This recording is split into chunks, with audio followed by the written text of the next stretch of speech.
Hi, my name is Debbie and I work for Aurora Behavioral Hospitals. We help teens and adults who are having a mental health crisis or are having problems with drugs or alcohol. You might have been to one of our hospitals or have a family member or friend who got help. My favorite thing to do is talk to students. I wish I was there in person, not on YouTube. I hope after this presentation you feel more comfortable talking with your friends who are struggling. I hope even more that you feel comfortable reaching out if you need a friend. The Jason Foundation was started by Clark Flatt. His 16-year-old son Jason took his own life in 1997. The foundation is all about preventing youth suicide, and the purpose of the B1 program is to give you some information, tools, and resources to respond to a friend who comes to you for help.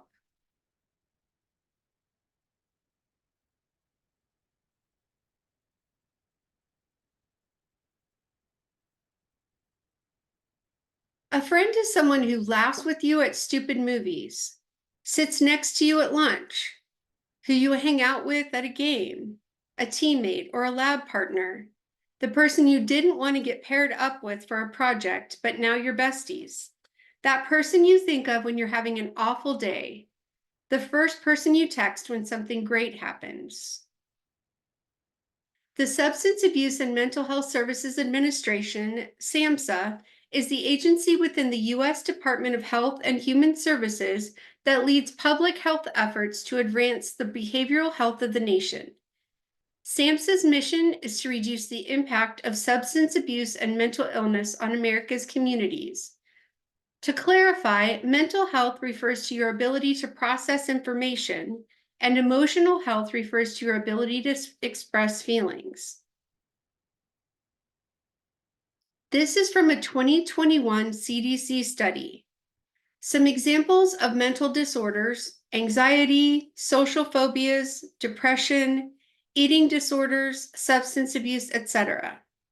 Sometimes depression can be because of a situation, like your grandparent passes away or your dog crosses the rainbow bridge.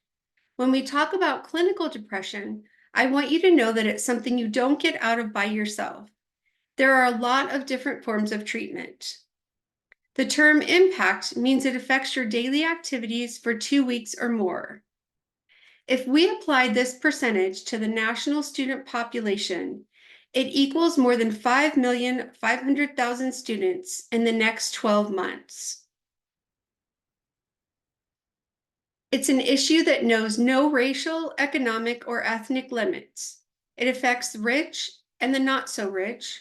We find it in our metro areas and in our rural communities. Suicide is referred to as a silent epidemic because it normally isn't reported or publicized unless it's someone famous. Approximately 42% of youth suicides are associated with an identifiable precipitating event, such as the death of a loved one, loss of a valued relationship, parental divorce, bullying, or sexual abuse. Typically, these events coincide with other risk factors. These events are known as triggers, and often what makes people think suicide is impulsive.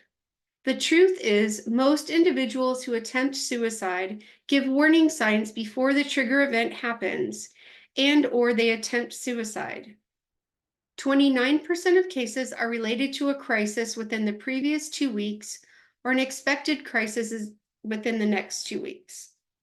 28% of suicides involved substance abuse. It's a common myth that suicide is always a compulsive act, meaning a decision is made on impulse. When we see it this way, we believe there is nothing we can do, but just the opposite is true. More resources are needed to combat the silent epidemic of youth suicide. 80% of the time, if we know what to look for and how to respond, we have an opportunity to make a difference. 2 national studies arrived at the same conclusion.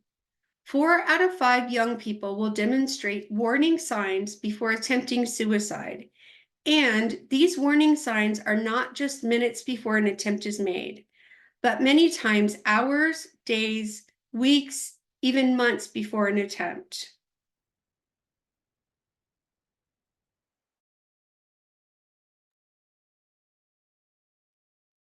We know that a friend can make a difference for someone who is struggling with mental health issues, but an informed friend can make an even bigger impact.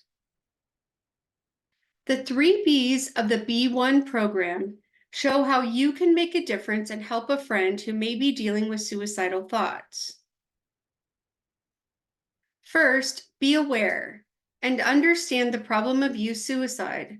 By acknowledging the problem, we can take the proper steps to prevent this tragedy. There are an average of 18.2 suicides per day in the US. In the past month, 10.2% of young people nationally made an attempt on their life. Currently, number 1 is unintentional injury, like a car accident.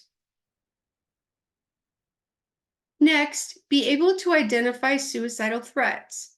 Is your friend making statements like, "I'd be better off dead," "I won't be bothering you much longer," "You'll be better off without me around," "I hate my life," "I'm going to kill myself"?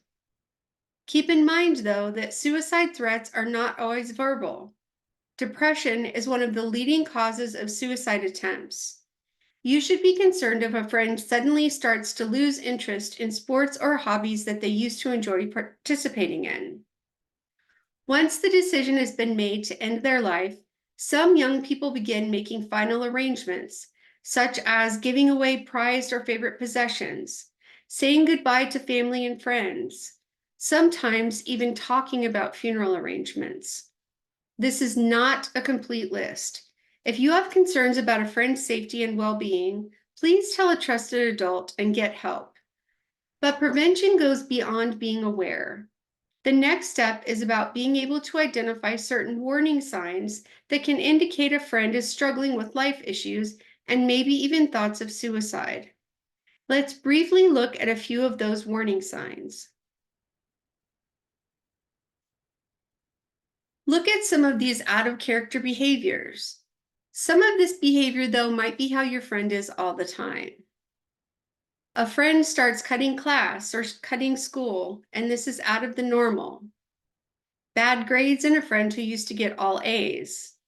A lack of interest in things they used to enjoy. Sometimes this comes in the form of giving up an activity. Sudden changes in appearance. Not wanting to be around friends or wanting to be alone all the time.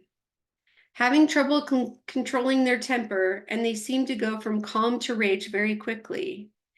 And "I don't care" attitude from someone who used to care about everything. Eating too much or too little, or sleeping a lot more or less than normal. Basically, any drastic behavior that is out of the normal for that person. Any of these changes in behavior warrant at least some questions. Even if they aren't experiencing a suicidal thought, something is happening in their life. The final B is to be prepared to act. You do not put the idea into someone's head by talking about it. Just the opposite is true. If you suspect a friend might be struggling with thoughts of self-harm or suicide, share your concern with them. Don't try to be the counselor. Be the friend who expresses support and pledges to be part of the team to help them find help. Identify and know that trusted adult you can go to, even if your friend won't go with you. If you believe your friend is in a crisis, don't leave them alone.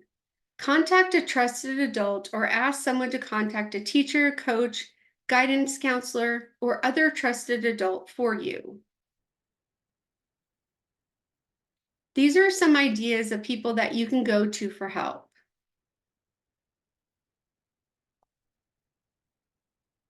A friend asks is another tool that will help you be prepared to act if you have a friend who may be in need. This app is completely free. Each icon is linked to additional information.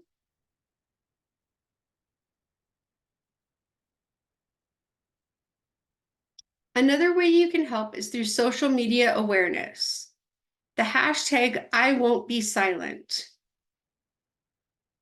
This is an awareness campaign by the Jason Foundation to raise the national conversation of the silent epidemic of youth suicide. Learn the warning signs associated with suicide and challenge the people you know to learn them as well. Challenge your coworkers, school, social club, friends, or family to join you. Taking a few short minutes to challenge the people you know will help take some of the silence away from the terrible tragedy of youth suicide. Our nation should be familiar with the warning signs, suicide facts and statistics, and how to find help for at-risk youth. These are some examples of people that use the hashtag on their social media.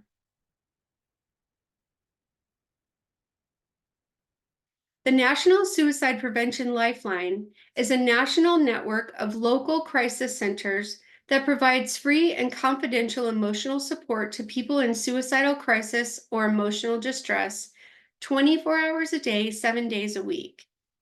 They're committed to improving crisis services and advancing suicide prevention by empowering individuals, advancing professional best practices, and building awareness. The Jason Foundation has proudly partnered with the Crisis Text Line to deliver their amazing service to the families and communities that we serve. This is a free 24/7 text line where trained crisis counselors support individuals in crisis. Text Jason to 741-741 to speak with a compassionate, trained crisis counselor. Confidential support 24/7 is free. The crisis counselor can help you move from a hot moment to a cool calm to stay safe and healthy using effective active listening and suggested referrals, all through text messaging. We hope that you will take action to combat the silent epidemic of youth suicide. Over your lunch hour, there will be a table set up where you can pick up your pledge card and sign the B1 pledge poster. If you don't remember anything, please remember, never make a permanent decision because of a temporary feeling.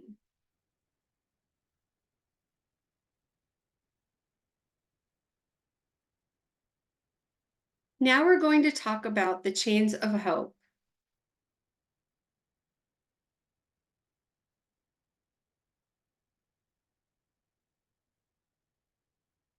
We're going to hold on and make sure that I am sharing my sound first. There we go. Now we're going to play it.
This is an activity that you can participate in called the Chain of Hope.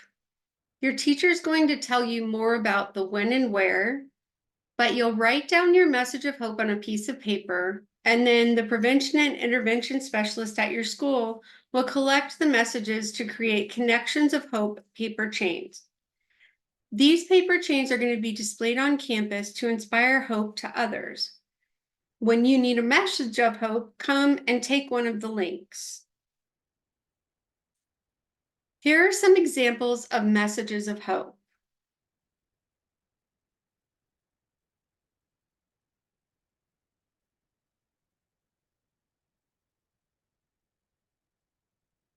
Here are some more resources for you. Please always remember, you're not alone. You can call the Teen Lifeline number on the back of your ID card. You can text Listen or Jason to 741-741. You can call the Suicide Prevention Lifeline, or you can chat online. All of these things are available 24/7, 365 days a year, and they're all free.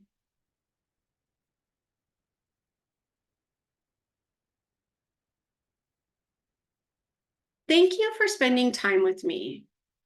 Please know you are the only you that has ever been or will ever be created in the entirety of forever. No one else has your gifts. No one else has your talents. No one else thinks like you. You are amazing. You are needed, and you are loved. I hope you have an awesome rest of your day.